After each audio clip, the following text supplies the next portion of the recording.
Sir इसमें, क्योंकि investment की बात की जा रही है, पंजाब में बहुत सारा इन्वेस्टमेंट की जा रही है। जी, पिछले साल भी हमने इन्वेस्ट पंजाब के लिए हमने पूरे देश में जाकर बड़े बड़े जो बिजनेस टाइकून्स हैं, जो इंडस्ट्रियलिस्ट हैं, मोस्टली पंजाब बेस्ड ही हैं। या तो पंजाब से उनका कोई ना कोई नाता रहा है, जब पंजाब में फैक्ट्री है, जब पंजाब से शिफ्ट कर गए थे, तो सबको हम यहाँ पे 1 by 1 मिल रहे हैं। हमारे मंत्री साहब संजीव अरोड़ा जी हमारे इंडस्ट्री और पावर मिनिस्टर हैं, तो उनको पंजाब में आके इन्वेस्ट करने के लिए प्रेरित कर रहे हैं, क्योंकि पंजाब में टैलेंट की कोई कमी नहीं है, स्किल हमारे पास है। और ऑलरेडी हमारे पास पिछले जो हमने पिछले साल किया था, उसमें से Tata steel second biggest after Jamshedpur, वो 90% उसका काम हो गया, वो 2-4 महीने में वो ऑपरेशनल हो जाएगा। और हमारे पास सनातन टेक्सटाइल आ रहा है, हमारे पास ऑलरेडी गोदरेज है, हमारे पास कारगिल है, हमारे पास पेप्सिको है, हमारे पास A1 cycle, hero cycle, tractor industry हमारी सारी, स्वराज, स्कॉट, सोनालिका, प्रीत, दशमेश, करतार, कंबाइंस हमारे पास है ना, रेल कोच फैक्ट्री हमारे पास है।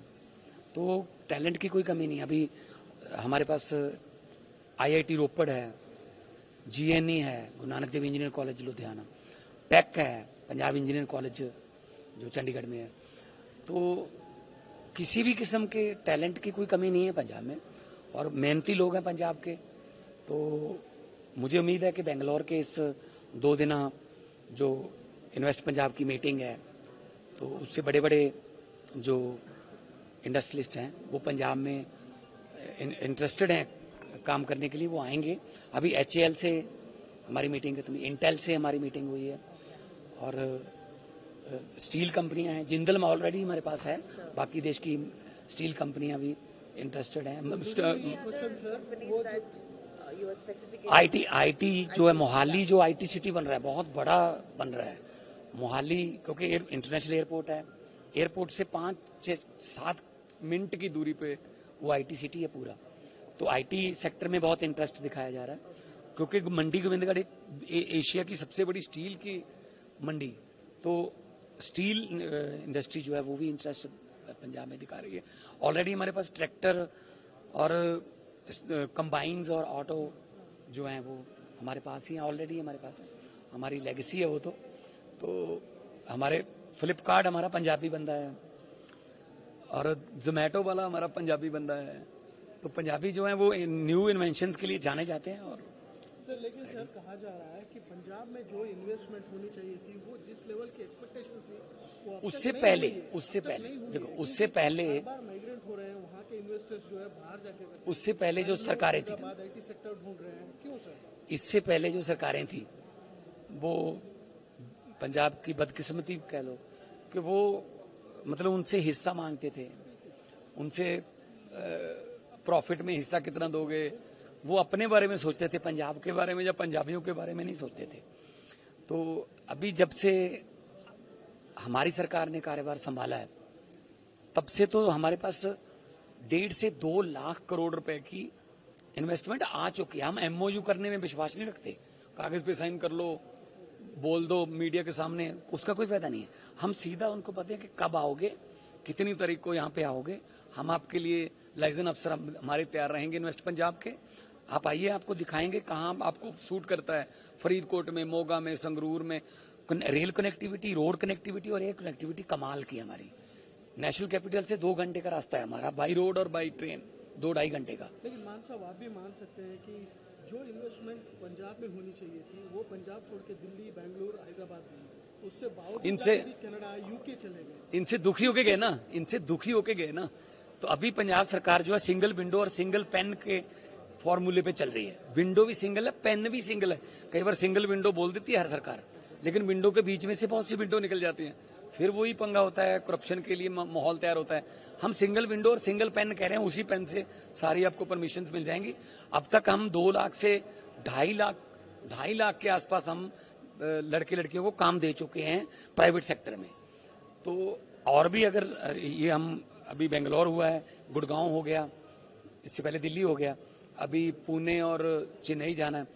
तो मेरे ख्याल में अभी जो विश्वास बना है लोगों का, इन्वेस्टर्स का, तो हमारे अपने ही ब्रांड एम्बेसडर इतने हैं पंजाब के कि वो जैसा कि आप बोल रहे हैं कि रूट के चले गए थे, कोई मध्य प्रदेश चला गया था, कोई राजस्थान चला गया, कोई बद्दी भी चला गया था, क्योंकि टैक्स हेवन था, साथ बिल्कुल बॉर्डर की स्टेट जी, वहाँ टैक्स हेवन था। तो अभी पंजाब जो है वो दोबारा अपने पांव पे खड़ा हो रहा है। पंजाबी हैं, बहुत बार गिरे भी हैं, लेकिन बहुत बार उठे भी हैं, और जब भी उठते हैं तो मुसीबतें छोटी हो जाती हैं। मैं उनको ये कहता हूँ, नॉर्थ इंडिया में अगर आपने अपने व्यापार को बढ़ाना है तो Punjab is a best state, और पंजाब सरकार जो है वो सब्सिडी भी दे रही है। बिजली हमारी टॉप 4 सस्ते जो हैं, टॉप 4 सस्ती स्टेट जो हैं, नीचे से टॉप 4 जो सस्ती बिजली है। हमने अपना एक गोविंदवाल साहब में हमारे पास 3 हमारे पास गवर्नमेंट के पावर प्लांट हैं।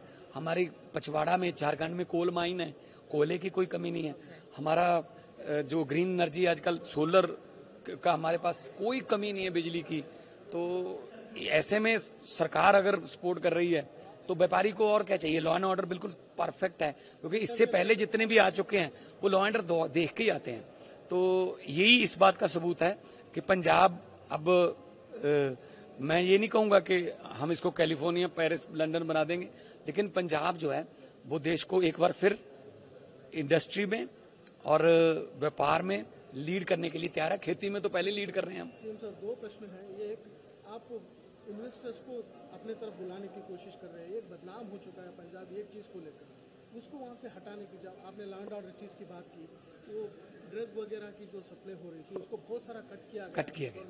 आपको लगता है उसका अश्योरेंस आप इन्वेस्टर्स को देंगे? दूसरा क्वेश्चन, सेंटर की तरफ से जो मेक इन इंडिया का कॉन्सेप्ट है, आप किस तरह की उम्मीद कर रहे हैं सेंटर की तरफ? देखिए, पहले सवाल का तो हम ये कहते हैं कि क्योंकि बॉर्डर स्टेट है तो अभी हमने एंटी ड्रोन सिस्टम ऐसा लगाया है कि हमसे तो बड़ा 2.5 गुना बड़ा बॉर्डर राजस्थान का है ना। हमारा 540 किलोमीटर है, उनका 1200-1300 किलोमीटर है। तो अभी युद्ध नशे विरुद्ध जो हमारा चल रहा है उससे हमने बिल्कुल तहस नहस कर दिया इनका नेक्सस।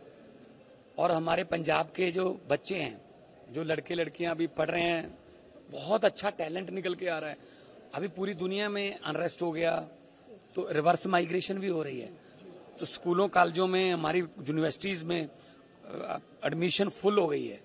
और ऐसे में जो बेंगलोर, चेन्नई, पुणे, गुड़गांव बेस्ड कंपनीज हैं, वहां भी बड़ी बड़ी पोस्टों पर पंजाबी काम करते हैं। इवन बोइंग में, जो जहाज बनाती है कंपनी सियाटल में है, बोइंग में 45% इंजीनियर जो है पंजाबी हैं। एक ही कॉलेज है, गुरु नानक देव इंजीनियर कॉलेज, वहां से है। तो उनका यहाँ भी सेटअप है बेंगलोर में, वो पंजाब में भी आ रहे हैं। तो टैलेंट की कोई कमी नहीं है, स्किल की कोई कमी नहीं है। इसीलिए हम उनको कह रहे हैं कि आप वहां पे आइए। और पंजाब की धरती ऐसी वरदान प्राप्त है, गुरुओं का आशीर्वाद है, शहीदों की धरती है, भगत सिंह की धरती है, गुरु नानक देव जी की, गुरु गोविंद सिंह जी की धरती है। वहां कोई भी आ जाए ना, वो भूखा नहीं रहता।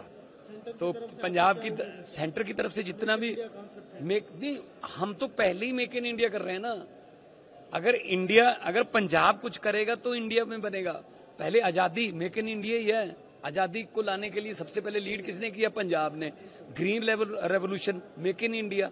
पहले तो हम बाहर से मंगवाते थे ना गेहूं और हमारा अनाज, तो मेक इन इंडिया जब हुआ पंजाब ने लीड किया। तो अभी जब जो पंजाब में चीज बनेगी वो मेक इन इंडिया ही है।